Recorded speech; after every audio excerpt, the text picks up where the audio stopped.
कोर्टात शांतता पसरली होती. निखिल थरथरत्या हाताने न्यायाधीशांसमोर उभा राहिला आणि म्हणाला, मला हा खटला मागे घ्यायचा आहे, कारण ज्याच्या विरुद्ध मी उभा आहे त्याने माझ्यासाठी स्वतःचं संपूर्ण आयुष्य पणाला लावलं होतं. हे ऐकताच राघवच्या डोळ्यात पाणी आलं.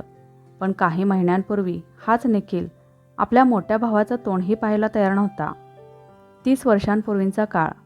गावातल्या बाजारपेठेत एक लहानसं सायकल दुरुस्तीचं दुकान होतं. दुकानाचा मालक होता विश्वनाथ. दिवसभर ग्रीसने माखलेल्या हाताने तो लोकांच्या सायकली दुरुस्त करायचा आणि संध्याकाळी 2 मुलांसाठी काहीतरी गोड घेऊन घरी यायचा. मोठा मुलगा राघव शांत, समजूतदार आणि अभ्यासू होता. तर लहानगा निखिल खोडकर, हट्टी आणि आईचा लाडका. घरात पैसा कमी होता, पण प्रेम भरपूर होतं. एका पावसाळी संध्याकाळी विश्वनाथ दुकान बंद करून घरी निघाला. रस्त्यावर ट्रकचा भीषण अपघात झाला आणि एका क्षणात सगळं बदललं. विश्वनाथ परतलाच नाही. त्या रात्री घरातला दिवा जळत होता, पण घरातल्या प्रत्येकाच्या आयुष्यात अंधार उतरला होता. आई शारदा कोसळली होती. राघव तेव्हा फक्त 17 वर्षांचा होता. 12वीची परीक्षा काही महिन्यांवर आली होती. शिक्षक म्हणायचे, हा मुलगा इंजिनियर होईल. पण घरात भाकरीचा प्रश्न उभा राहिला. दुसऱ्याच दिवशी राघवने पुस्तकं कपाटात ठेवली. शाळेची बॅग गुंडाळून माळ्यावर टाकली. शारदाने विचारलं, हे काय करतोयस? राघव शांतपणे म्हणाला, आई, आता पुस्तकांपेक्षा घर महत्त्वाचं आहे. पण तुझं शिक्षण, माझं शिक्षण पुन्हा होईल. आधी निखिलचं भविष्य वाचलं पाहिजे. त्या दिवसापासून राघव सकाळी दूध वाटायचा, दुपारी शेतात मजुरी करायचा, संध्याकाळी वडिलांचं सायकलचं दुकान चालवायचा आणि रात्री बाजारात माल उतरवायचं काम करायचा. दिवसाचे 18 तास तो काम करत होता. त्याच्या हातांवर फोड आले, चेहरा उन्हाने काळवंडला, पण त्याच्या चेहऱ्यावर तक्रार नव्हती. निखिल लहान होता. त्याला एवढंच माहिती होतं की दादा रोज कामाला जातो आणि त्याच्यासाठी चॉकलेट घेऊन येतो. एक दिवस निखिल शाळेतून रडत घरी आला. वर्गातल्या मुलांनी त्याच्या फाटलेल्या बुटांची चेष्टा केली होती. तो रडत म्हणाला, मला उद्या नवीन बूट पाहिजेत, नाहीतर मी शाळेत जाणार नाही. राघवच्या खिशात तेव्हा फक्त 100 रुपये होते. त्या पैशात घराचं धान्य घ्यायचं होतं. रात्री तो काही न बोलता बाजारात गेला. दुसऱ्या दिवशी सकाळी निखिलच्या पलंगाजवळ नवीन बूट ठेवलेले होते. निखिल आनंदाने उड्या मारत शाळेत गेला. पण त्या दिवशी राघवने स्वतः काहीही खाल्लं नव्हतं. सलग 2 दिवस तो फक्त पाण्यावर होता. आईला हे कळलं तेव्हा तिच्या डोळ्यातून अश्रू वाहू लागले. वर्ष सरत गेली. गावातील अनेकांनी राघवच्या लग्नाचा विषय काढला. काही चांगली स्थळंसुद्धा आली. आईलाही वाटायचं आता मोठ्या मुलाने संसार थाटावा. पण प्रत्येक वेळी राघव एकच उत्तर द्यायचा, आधी निखिल पायावर उभा राहू दे, त्याचं शिक्षण पूर्ण होऊ दे, त्याचं आयुष्य मार्गी लागलं की माझा विचार करू. वर्षामागून वर्ष गेली. निखिलच्या जबाबदाऱ्या सांभाळता सांभाळता राघवचं स्वतःचं लग्नाचं वय निघून गेलं. पण त्याबद्दल त्याने कधीच खंत व्यक्त केली नाही. त्याच्यासाठी लहान भावाचं भविष्यच त्याचा संसार बनलं होतं. निखिल हुशार निघाला. 12वीत त्याला चांगले गुण मिळाले. शहरात अभियांत्रिकीचं प्रवेशपत्र आलं. पण फी ऐकून घरात पुन्हा शांतता पसरली. राघवने हिशेब केला. घर विकायचं, दुकान विकायचं. आईचे दागिने आधीच गेले होते. उरलं काय होतं? त्या रात्री राघवला एक माणूस भेटला. बोलता बोलता त्याला समजलं की शहरातील एका रुग्णालयात एका गंभीर रुग्णाला तातडीने मूत्रपिंड दान करणाऱ्या व्यक्तीची गरज होती. राघव संपूर्ण रात्र विचार करत राहिला. दुसऱ्या दिवशी पहाटे तो कोणालाही काही न सांगता शहरात गेला. सर्व तपासण्या झाल्यानंतर डॉक्टरांनी शस्त्रक्रिया केली. काही दिवसांनी तो घरी परतला. चेहरा फिकट झाला होता. चालतानाही त्याला त्रास होत होता. आईने विचारलं, काय झालं रे? राघव हसत म्हणाला, कामाच्या धावपळीत तब्येत थोडी बिघडली होती. त्याने कोणालाही खरं कारण सांगितलं नाही.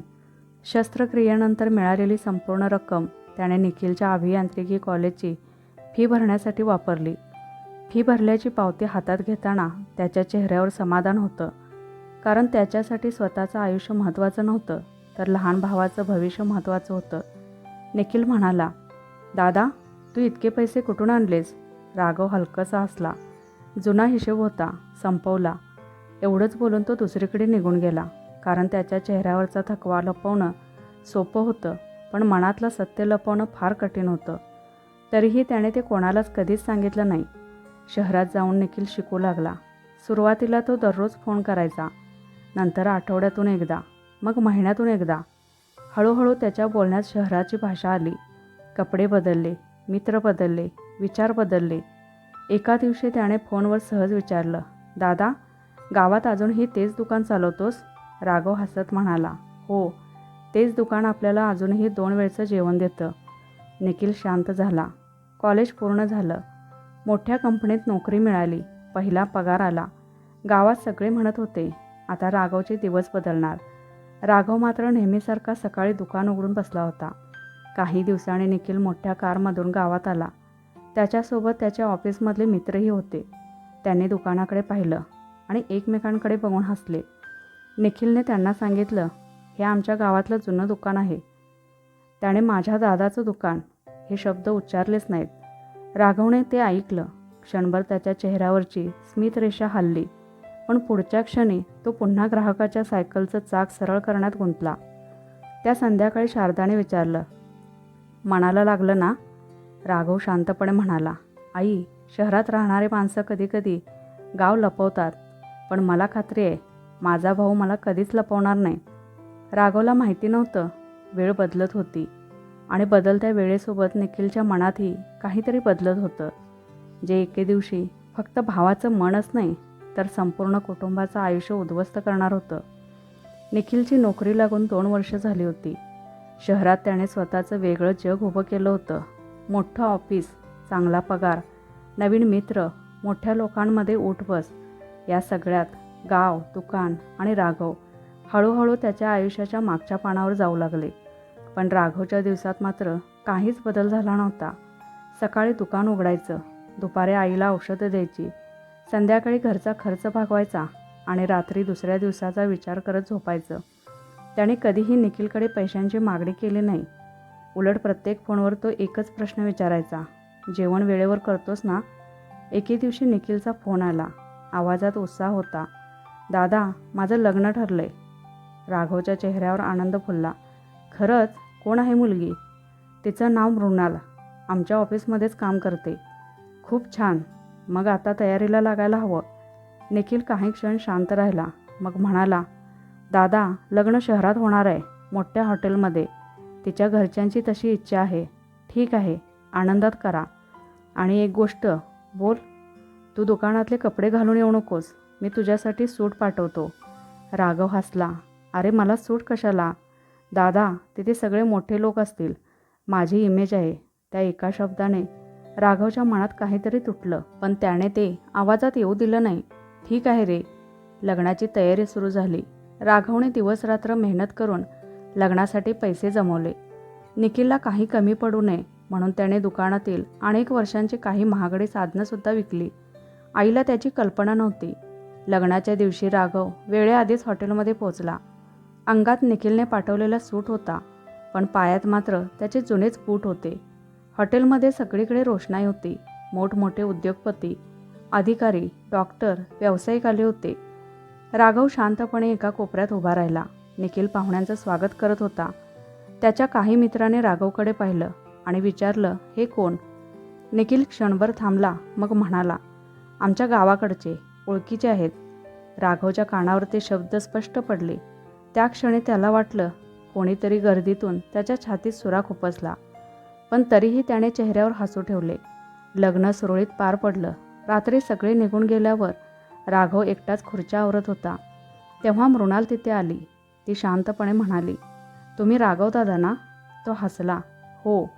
आज निखिलने तुमची ओळख करून दिली नाही, पण त्याच्या आईकडून तुमच्याबद्दल खूप ऐकले.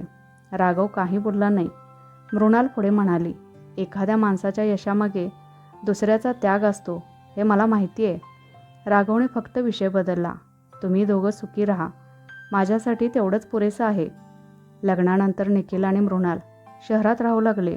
सुरुवातीला मृणाल महिन्यातून एकदा गावाला यायची.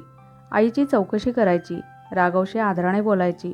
पण निखिल फारसा येत नव्हता. एकदा शारदाची तब्येत अचानक बिघडली.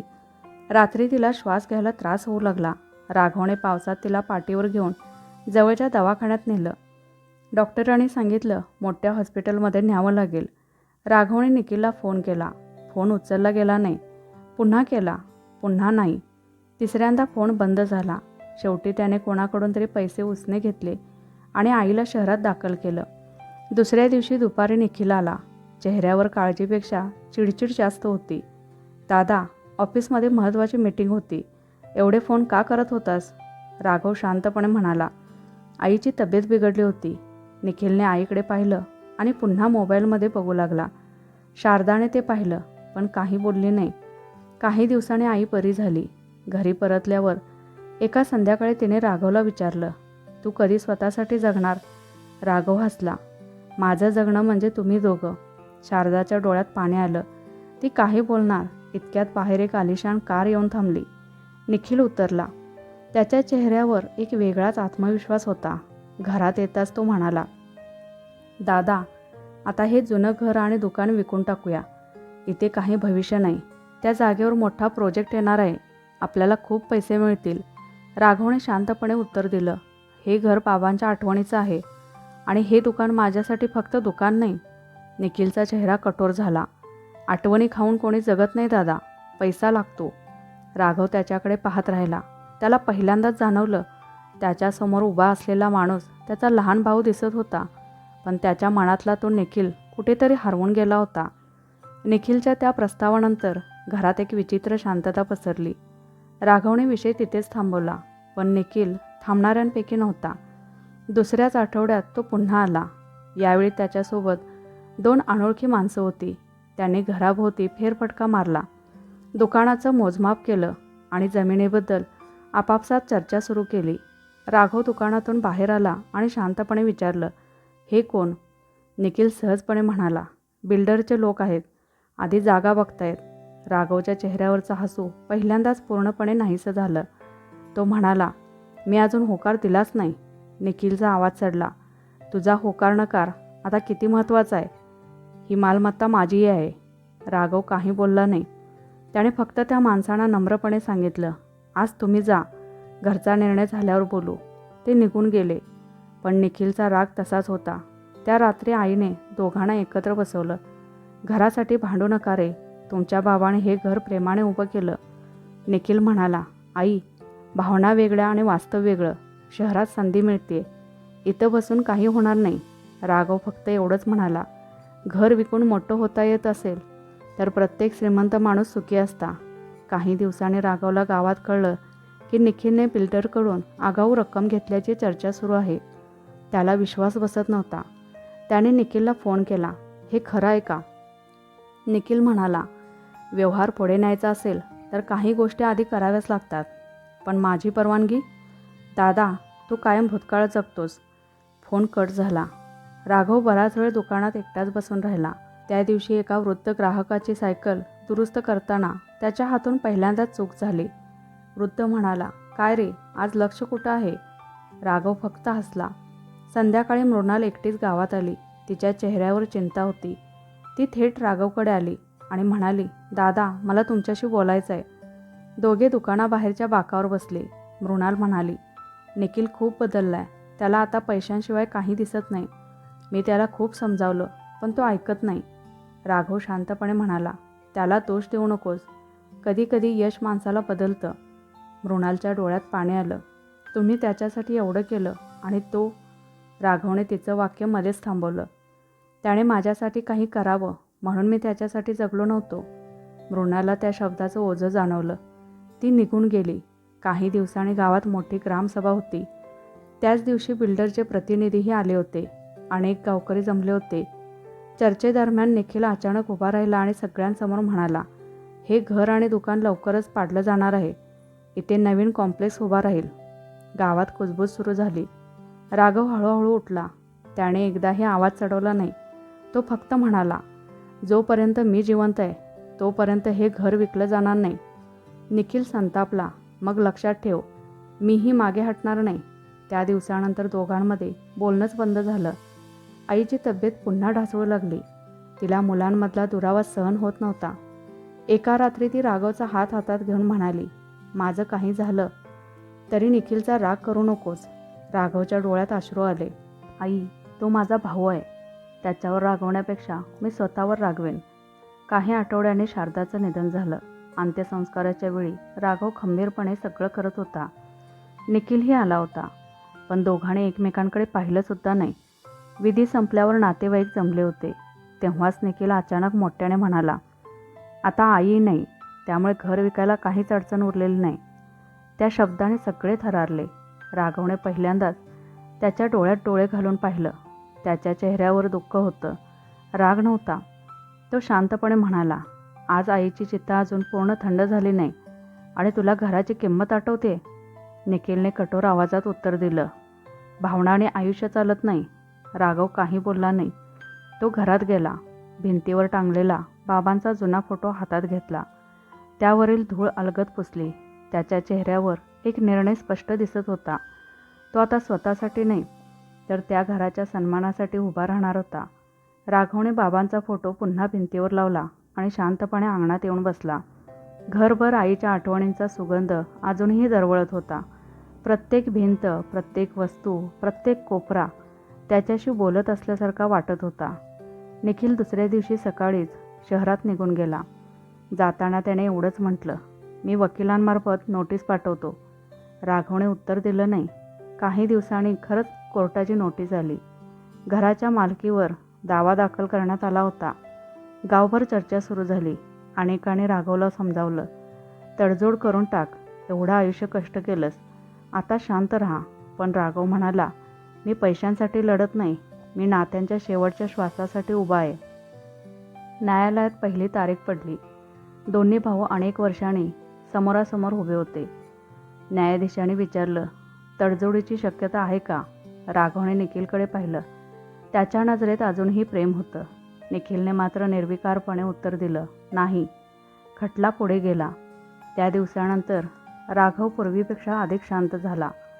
तो दुकानात काम करायचा, संध्याकाळी मंदिराजवळच्या बाकावर काही वेळ बसायचा आणि मग घरी परतायचा. एके दिवशी गावात एक वृद्ध गृहस्थ आले. केस पूर्ण पांढरे, चेहरा थकलेला, पण डोळ्यात एक विचित्र ओढ होती. त्याने राघवच्या दुकानात येऊन विचारलं, तूच राघव? राघवने मान हलवली. वृद्ध काही वेळ त्याच्याकडे पाहत राहिले, मग म्हणाले, तुझ्यात तुझ्या वडिलांचा चेहरा दिसतो. राघवने त्यांना बसायला खुर्ची दिली. त्यांना सायकल दुरुस्त करायची नव्हती, ते फक्त शांत बसले होते. निघताना त्यांनी एवढंच म्हटलं, काही नाते रक्ताने नाही तर त्यागाने मोठे होतात, ते कधी विसरू नकोस. राघवला त्यांचा अर्थ समजला नाही. काही दिवसांनी तेच वृद्ध पुन्हा आले. यावेळी त्यांनी घरही पाहिलं. भिंतींकडे, अंगणाकडे, दुकानाकडे ते इतक्या बारकाईने पाहत होते की राघवला आश्चर्य वाटलं. त्यांनी विचारलं, हे घर विकणार आहेस का? राघव हसला, जिवंत असेपर्यंत नाही. वृद्धाच्या चेहऱ्यावर समाधान उमटलं. ते निघून गेले. दुसरीकडे निखिलचा व्यवसाय अडचणीत सापडू लागला. त्याने त्या लोकांवर विश्वास ठेवला होता, त्यांनी त्यालाच फसवलं. मोठी गुंतवणूक अडकली. बँकेचे हप्ते थकले. कंपनीतही त्याच्यावर दबाव वाढला. पण तरीही त्याने गावात याची कल्पना दिली नाही. उलट घर विकण्याचा हट्ट आणखी वाढवला. त्याला वाटत होतं, घर विकले की सगळे प्रश्न सुटतील. एका संध्याकाळी मृणालने त्याला विचारलं, तुला खरंच घर विकायचं आहे की तुला स्वतःच्या चुका झाकायच्या आहेत? निखिल संतापला, तुला काही माहीत नाही. मृणाल शांतपणे म्हणाली, मला एवढंच माहिती आहे की ज्याने तुला वडिलांसारखं वाढवलं त्याच्याविरुद्ध तू कोर्टात उभा आहेस. निखिलने रागाच्या भरात टेबलावरचा ग्लास फेकून दिला. काचेचे तुकडे सगळीकडे पसरले. त्याच्या चेहऱ्यावर प्रथमच भीती स्पष्ट दिसत होती. काही दिवसांनी कोर्टात पुन्हा सुनावणी होती. त्या दिवशी तोच वृद्ध माणूस न्यायालयातही दिसला. कोणी त्यांना ओळखत नव्हतं. ते शांतपणे मागच्या बाकावर बसून सगळं ऐकत होते. सुनावणी संपल्यानंतर ते बाहेर पडले आणि थेट निखिलसमोर जाऊन उभे राहिले. त्यांनी विचारलं, तू निखिल? निखिल म्हणाला, हो, पण आपण कोण? वृद्धाने त्याच्याकडे बराच वेळ पाहिलं. त्यांच्या डोळ्यात अश्रू दाटले. ते म्हणाले, तुझ्या आयुष्याबद्दल तुला जे माहिती आहे ते पूर्ण सत्य नाही. निखिल चकित झाला. काय म्हणायचं आहे तुम्हाला? वृद्धाने खोल श्वास घेतला. आज नाही, पण खूप वर्षांपासून माझ्या मनावर एक ओझं आहे. ते आता जास्त काळ लपवून ठेवणं शक्य नाही. इतकं बोलून ते निघून गेले. निखिल त्यांच्या मागे धावला, पण गर्दीत ते दिसेनासे झाले. त्या रात्री निखिलला झोप लागली नाही. पहिल्यांदाच त्याच्या मनात प्रश्न निर्माण झाला, कोण होता तो वृद्ध? त्याला आपल्या आयुष्याबद्दल काय माहिती होती? आणि सर्वात महत्त्वाचं म्हणजे ज्या सत्यामुळे 2 भावांचं नातं तुटलं ते सत्य खरंच राघवविरुद्ध होतं की अनेक वर्षांपासून निखिलचं चुकीच्या समजुतीत जगत होता. त्या प्रश्नाचं उत्तर त्याच्या आयुष्यालाच नाही तर राघवच्या आयुष्यभराच्या त्यागालाही कायमचा न्याय देणारं होतं. त्या रात्रीनंतर निखिल पूर्णपणे अस्वस्थ झाला. सकाळ होताच त्याने त्या वृद्धाचा शोध सुरू केला. न्यायालयाजवळ, बसस्थानकात, मंदिरात, बाजारात, जिथे जिथे शक्यता होती तिथे तो फिरला. अखेर दुपारी नदीकाठी असलेल्या जुन्या विश्रामगृहात ते त्याला दिसले. ते एकटेच बाकावर बसले होते. निखिल धापा टाकत त्यांच्यासमोर उभा राहिला. काल तुम्ही जे बोललात त्याचा अर्थ काय होता? वृद्धाने शांतपणे त्याच्याकडे पाहिलं. तू खरं ऐकायला तयार आहेस का? कारण काही सत्य माणसाचं आयुष्य बदलून टाकतं. निखिलने मान हलवली. वृद्ध म्हणाले, माझं नाव गजानन आहे. अनेक वर्षांपूर्वी मी तुमच्या वडिलांसोबत काम करायचो. तुमच्या घरात येणं जाणं होतं. तुमच्या बाबांच्या अपघाताच्या दिवशी मीही त्यांच्यासोबत होतो. मी वाचलो, ते नाही वाचले. निखिलच्या डोळ्यात आश्चर्य दाटलं.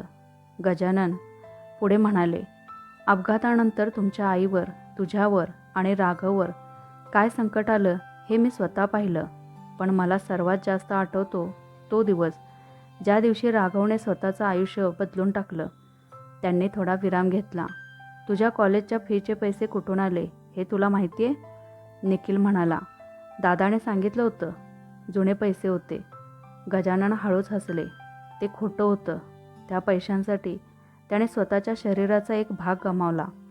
निखिल दचकला. काय?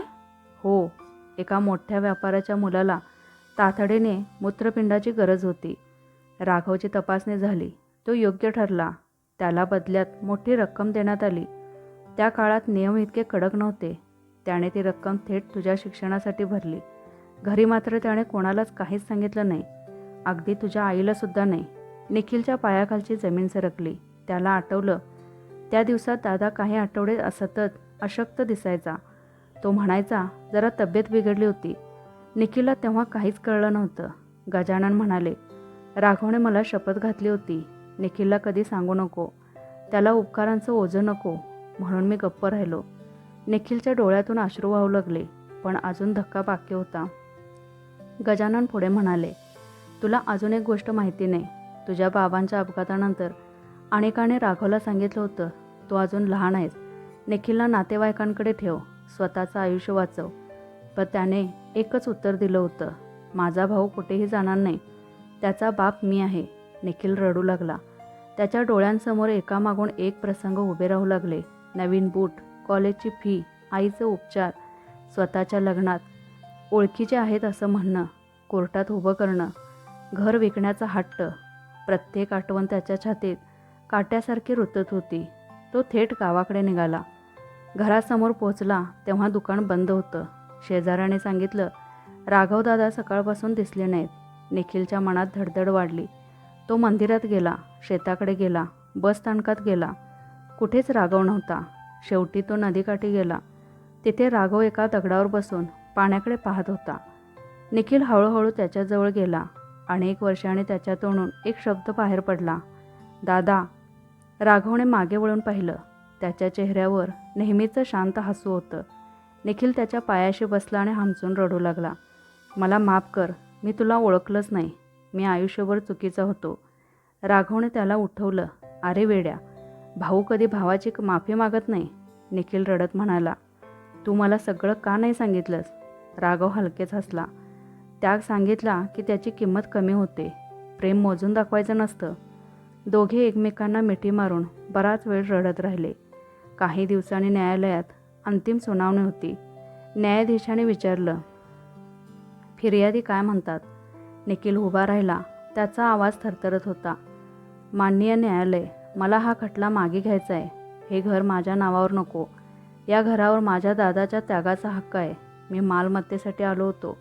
पण आज मला समजलं, मी आयुष्यभर ज्याच्या सावलीत उभा होतो त्याचं मोल कोणत्याही कागदावर लिहिता येत नाही. न्यायालयात उपस्थित अनेकांच्या डोळ्यात पाणी आलं. बाहेर पडताना निखिलने सगळ्यांसमोर राघवचा हात हातात घेतला आणि म्हणाला, आजपासून मला लोकांनी मोठा अधिकारी म्हणून नाही तर राघवचा लहान भाऊ म्हणून ओळखलं तरी ते माझं भाग्य असेल. राघव काही बोलला नाही. त्याने फक्त भावाच्या खांद्यावर हात ठेवला. त्या दिवशी घर वाचलं, पण त्यापेक्षा मोठी गोष्ट घडली. 2 भावांमधलं हरवलेलं नातं पुन्हा जिवंत झालं. गावात आजही त्या घरासमोरून जाणारी माणसं म्हणतात, संपत्तीने श्रीमंत होणं सोपं असतं, पण दुसऱ्याचं आयुष्य घडवण्यासाठी स्वतःचं आयुष्य अर्पण करणारा माणूस खरा श्रीमंत असतो. आणि राघवने आयुष्यभर एक गोष्ट सिद्ध केली, रक्ताच्या नात्याला जन्म जोडतो, पण त्यागच त्या नात्याला अमर बनवतो. तर मित्रांनो, ही कथा इथे संपली, पण या कथेने एक प्रश्न मात्र आपल्या प्रत्येकासाठी सोडून दिला आहे. आपल्या आयुष्यातही असा एखादा माणूस आहे का, ज्याने आपल्यासाठी स्वतःची स्वप्न बाजूला ठेवली? कधी आई-वडील, कधी भाऊ-बहीण, तर कधी एखादा जवळचा माणूस. अनेकदा त्यांचा त्याग आपल्याला खूप उशिरा समजतो. तुम्हाला या कथेतील कोणता प्रसंग सर्वात जास्त मनाला भिडला? राघवचा आयुष्यभराचा त्याग की शेवटी निखिलला झालेली आपल्या चुकीची जाणीव? तुमचं मत नक्की कमेंटमध्ये लिहा. मी प्रत्येक कमेंट वाचते आणि शक्य तितक्या कमेंटला उत्तर देण्याचा प्रयत्न करते. जर ही कथा तुमच्या मनाला स्पर्श करून गेली असेल तर या व्हिडिओला एक लाईक नक्की करा. अशाच हृदयस्पर्शी, कौटुंबिक आणि विचार करायला लावणाऱ्या मराठी कथा पाहण्यासाठी आपल्या चॅनेलला सबस्क्राईब करा आणि बाजूला असलेली बेल आयकॉन दाबायला विसरू नका. म्हणजे पुढची कथा अपलोड होताच तिची सूचना तुम्हाला सर्वात आधी मिळेल. पुन्हा भेटू एका नव्या, वेगळ्या आणि मनाला स्पर्श करणाऱ्या कथेसह. तोपर्यंत काळजी घ्या. आपल्या माणसांवर मनापासून प्रेम करा, कारण वेळ निघून गेल्यावर अनेक गोष्टी परत मिळतात, पण माणसं आणि त्यांचं प्रेम नेहमीच परत मिळत नाही. धन्यवाद.